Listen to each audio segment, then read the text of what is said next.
Hello friend, मैं हूं अभिषेक मौर्य और आप देख रहे हैं कॉग्निटिव लर्निंग क्लासेस। इस कॉग्निटिव लर्निंग सीरीज में हम बायोलॉजी लेक्चर सीरीज को स्टार्ट किए हुए हैं। यहां मैं आपको अभी मोनो हाइब्रिड क्रॉस पढ़ा रहा हूं। मोनो हाइब्रिड क्रॉस में हमने फिनोटिपिक चार्ट के थ्रू देखा क्या होता है मोनो हाइब्रिड। हमने जीनोटिपिक चार्ट के थ्रू देखा क्या होता है मोनो हाइब्रिड। मोनो हाइब्रिड में हम एक कैरेक्टर के इनहेरिटेंस की स्टडी करते हैं और इस तरीके से जीनोटिपिक रिप्रेजेंटेशन है और ये फिनोटिपिक। यहाँ फिनोटिपिक रेशियो 3:1 है, जीनोटिपिक रेशियो 1:2:1 है।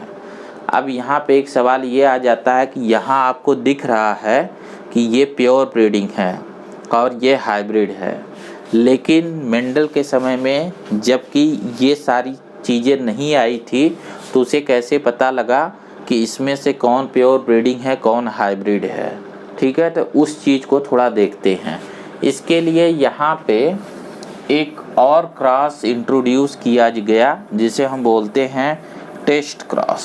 ठीक है, थोड़ा सा ये आपको समझाऊँ। टेस्ट क्रॉस, मेंडल एक्चुअल में टेस्ट क्रॉस को यूज कर रहा था ये जानने के लिए जैसे कोई इंडिविजुअल है जिसमें टॉलनेस का कैरेक्टर है। ठीक है, ये टॉलनेस का कैरेक्टर वाला इंडिविजुअल है। अब टॉलनेस का कैरेक्टर दो तरीके से हो सकता है, जैसे आपको पता है ये कैपिटल टी हो सकता है, ये कैपिटल टी स्मॉल टी हो सकता है। तो हमें कैसे पता कि ये दोनों में से कौन सा है। तो जब कभी ऐसा हो कि किसी गिवन इंडिविजुअल में ये जानना हो कि ये होमोजाइगस है या हेट्रोजाइगस है तो टेस्ट क्रॉस करते हैं। टेस्ट क्रॉस में किया क्या जाता है कि ये जो इंडिविजुअल है, ठीक है, जिसका आपको पता लगाना है, इसका क्रॉस, जैसे ये कैपिटल टी है, इसका क्रॉस रिसेसिव होमोजाइगस के साथ किया जाता है, उस पेरेंट के साथ जो रिसेसिव कैरेक्टर को शो कर रहा हो। ठीक है, रिसेसिव प्योर या फिर रिसेसिव होमोजाइगस के साथ। इसका जब क्रॉस करेंगे तो आपको जो रिजल्ट मिलेगा वो 100% सारे के सारे एक ही कैरेक्टर आएगा, टॉलनेस का कैरेक्टर आएगा। ये तभी होगा अगर इसके दोनों जीन डोमिनेंट हों, दोनों पोजीशन पे डोमिनेंट ट्रेट हों। इसके अगेंस्ट अगर दूसरी कंडीशन होती, जैसे कि अगर हम क्रॉस में इस वाले को देखना शुरू करते, तो अगर इसको हम जानना चाहते तो ये कैपिटल टी स्मॉल टी, यहाँ पे स्मॉल टी, तो यहाँ पे जो हमारा निकल के आता है कैपिटल टी स्मॉल टी, और यहाँ पे स्मॉल टी, यानी जो 50% आपके मिलते वो रिसेसिव प्योर ब्रीडिंग मिलते और 50% आपको हाइब्रिड मिलता। तो जब हमें ये मिले ना 51:1 का रेशियो, यानी 50% ये पेरेंट्स की तरह है और 50% रिसेसिव, तो हम ये जान जाएंगे कि ये ग्रुप क्या है, हेट्रोजाइगस।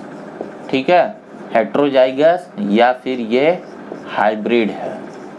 और जब ऐसा मिले कि ये 100% आपको हाइब्रिड मिल जाए, 100% वही कैरेक्टर शो हो, तो इसका मतलब है कि ये जो कंडीशन थी ये क्या थी, होमोजाइगस थी, जैसा कि होमोजाइगस है या फिर प्योर ब्रीडिंग फॉर्म है, जैसा कि मैंने इस कंडीशन में बताया है।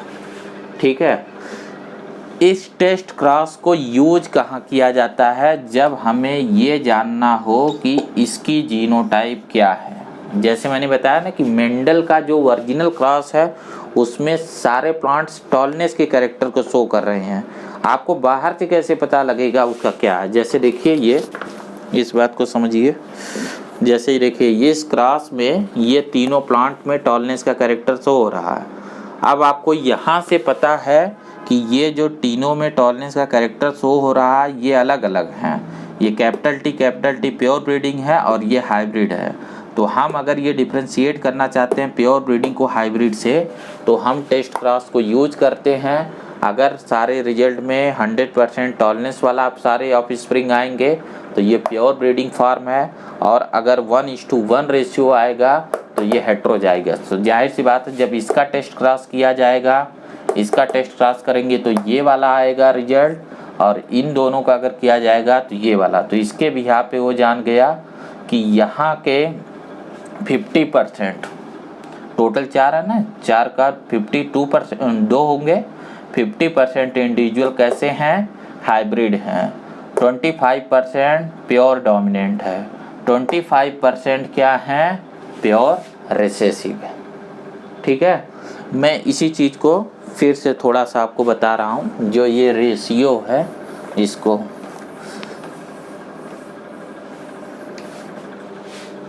देखिए, मोनो हाइब्रिड क्रॉस में जो आपका मोनो हाइब्रिड क्रॉस है, इस क्रॉस में एक फिनोटिपिक रेशियो है, फिनोटिपिक रेशियो। तो फिनोटिपिक जो रेशियो है वो क्या है, 3:1।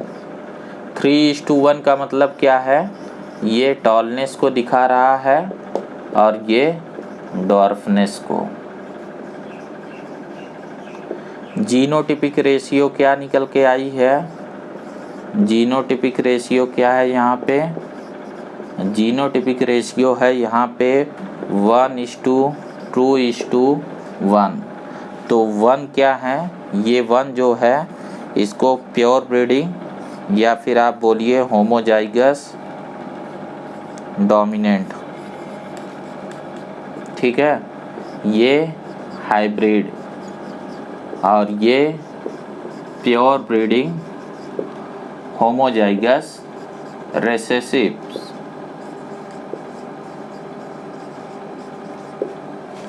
ऐसा क्या है कि ये होमोजाइगस रिसेसिव ही है, ये कैसे आपको पता लगाएगा, ये कैसे आपको पता लगेगा, तो अगर इसे किसी प्योर ब्रीडिंग के साथ कैपिटल टी के साथ अगर क्रॉस करेंगे तो ये वापस छिप जाएगा, ये अपने रिसेसिव फीचर को वहाँ दिखाएगा। तो उससे हम जान जाएंगे कि ये रिसेसिव कैरेक्टर है, न कि डोमिनेंट कैरेक्टर है। अब चलिए मैं कुछ चीज़ें और बताता हूँ आपको। तो हमने आप देखा ना कि टेस्ट क्रॉस क्या है और टेस्ट क्रॉस से हम टेस्ट क्या करते हैं, ठीक है। देखिए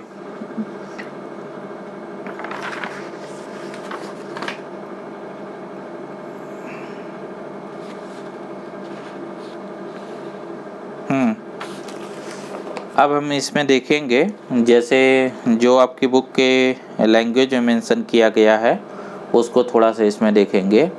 जैसे लॉ ऑफ डोमिनेंस, ठीक है, मेंडल ने जो कंक्लूजन निकाले इसको करने के बाद लॉ ऑफ डोमिनेंस में इसने 3 कोटेशंस रखी हैं। पहला है कि character are control by discrete unit called factors. जो मैंने आपको पिछले लेक्चर में समझाया कि एक्चुअल में एक कैरेक्टर को जो कंट्रोल करते हैं उसको हम जीन या फिर मेंडल उसे बोलता था फैक्टर।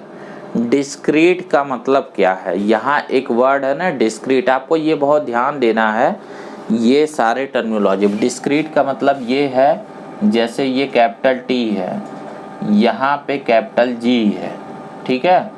तो यहाँ पे आपको ध्यान देना है कि ये और ये दोनों अलग यूनिट की तरह काम कर रहे हैं, ये 2 अलग यूनिट की तरह काम कर रहे हैं, दोनों एक दूसरे से अलग हैं, ठीक है।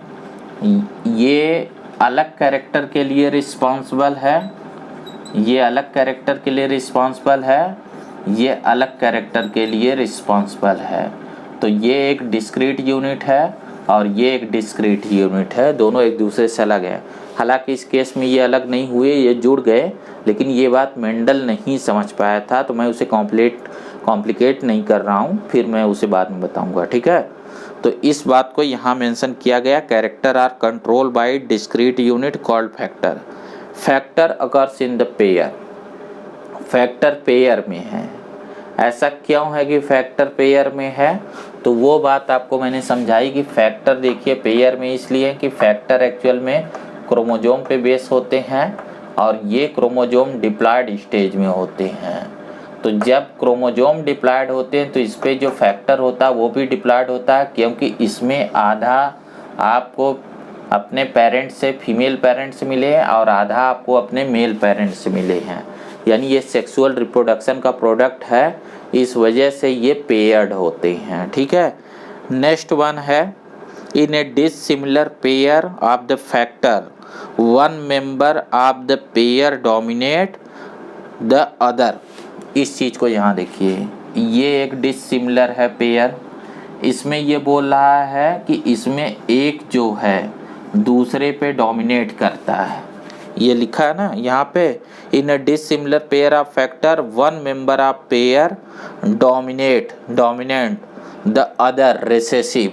ऐसा होता है तभी आपको F1 जनरेशन में हाइब्रिड मिलते हैं। तो इन तीनों कोटेशन को एक साथ जब हम जोड़ते हैं तो इसको बोलते हैं लॉ ऑफ डोमिनेंस। और मैंने बोला था कि ये सब मोनो हाइब्रिड क्रॉस से एक्सप्लेन हो जाती हैं। इसके बाद एक और है लॉ ऑफ सेग्रीगेशन, ये दूसरा उसका कंक्लूजन था।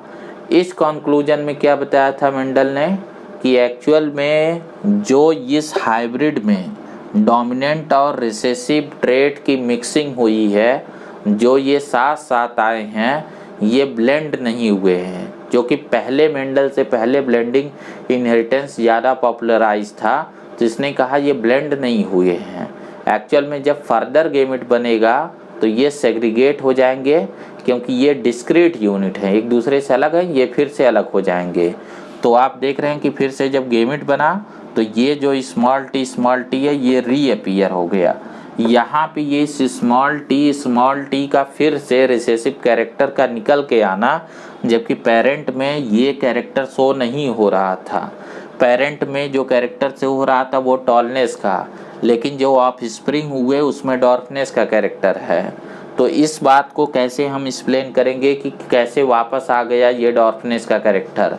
तो इसने बोला एक्चुअल में डॉर्फनेस का कैरेक्टर यहाँ था, सप्रेस था, लेकिन जब गेमिट बना तो ये सेग्रीगेट हुए। अब गेमिट में ये सेग्रीगेट कैसे होते हैं, इस बात को मियोसिस में क्रोमोजोम के थ्रू मैंने अभी पिछले वीडियो में आपको दिखाया है कि कैसे जो है मियोसिस में क्रोमोजोम से अलग होते हैं। जैसे मैं फिर से यहाँ दिखा दे रहा हूँ, पहले इस तरीके से अलग होगा, ये मियोसिस फर्स्ट है, ठीक है, रिडक्शन डिवीजन N और N, और फिर इसके बाद ये यहाँ से अलग होगा, ठीक है, उसे बोलते हैं मियोसिस 2, ठीक है। तो इस तरीके से आपको मोनो हाइब्रिड क्रॉस और उस पे जो है मेंडल के दो लॉ ऑफ डोमिनेंस और लॉ ऑफ सेग्रीगेशन को बताया गया। ये जनरलाइजेशन है। इस बात को एक्चुअल में मेंडल, एक बात और जानिए, मेंडल ने जैसे अपने एक्सपेरिमेंट में ये जो है कंट्रास्टिंग पेयर का ये जो टेबल बनी है आपके बुक में पेज नंबर 71 पे देखिए, contrasting trait studied by Mendel in the P plant. इसमें क्या क्या चीज़ है, इसमें 7 कैरेक्टर लिए गए हैं और उनके दो पेयर कंट्रास्टिंग ट्रेट यानी एलील्स को लिया गया है। तो यहाँ पे stem height, flower colour, flower position, pod shape, pod colour, seed shape, seed colour, और इनकी कंट्रास्टिंग पेयर है। तो मेंडल ने मोनो हाइब्रिड क्रॉस इनमें हर के साथ करके देखा और पाया कि हर बार लॉ ऑफ डोमिनेंस और लॉ ऑफ सेग्रीगेशन एग्जिस्ट करता है। इसीलिए इन रूल को जनरलाइजेशन बोला गया, मतलब एक जनरल प्रिंसिपल है जो सब पे काम करते हैं। इसीलिए उसने इसको लॉ या प्रिंसिपल बोला कि इनहेरिटेंस में ये रूल फॉलो होता है, हमेशा पेयर फैक्टर होते हैं, वो फैक्टर डिस्क्रीट यूनिट की तरह होते हैं, उसमें जो है एक डोमिनेंट होता है, एक रिसेसिव होता है, और वो गेमिट बनने के समय सेग्रीगेट होते हैं। तो एक तरीके से मेंडल ने मियोसिस की डिस्कवरी होने से पहले मियोसिस को बता दिया था। जैसा मैंने आपको बताया ना, मेंडल की जो डिस्कवरीज है, इसका जो टाइम पीरियड है आप देखिएगा, बुक में आपको मेंशन है, इसका टाइम पीरियड है 1856 टू 1863, यानी मिड 19th सेंचुरी। इस टाइम तक हमें सेल थ्योरी आपको मिली है 1900 के बाद। तो हमारे पास सेल थ्योरी नहीं आई थी, हम न्यूक्लियस को बेटर नहीं समझते थे, लेकिन गैमेट में क्यों कैरेक्टर सिंगल हो जाता है, इस बात का जो जवाब था मियोसिस, वो चीज़ मेंडल ने लॉ ऑफ सेग्रीगेशन में हमें समझा दिया कि क्यों जो है गैमेट में हमें एक ही पेयर जाता है, जबकि पेरेंट्स में वो 1 पेयर होता है और गैमेट में एक सिंगल ही जाता है। यानी कि पेरेंट अगर डिप्लॉयड है तो गैमेट हैप्लॉयड होता है।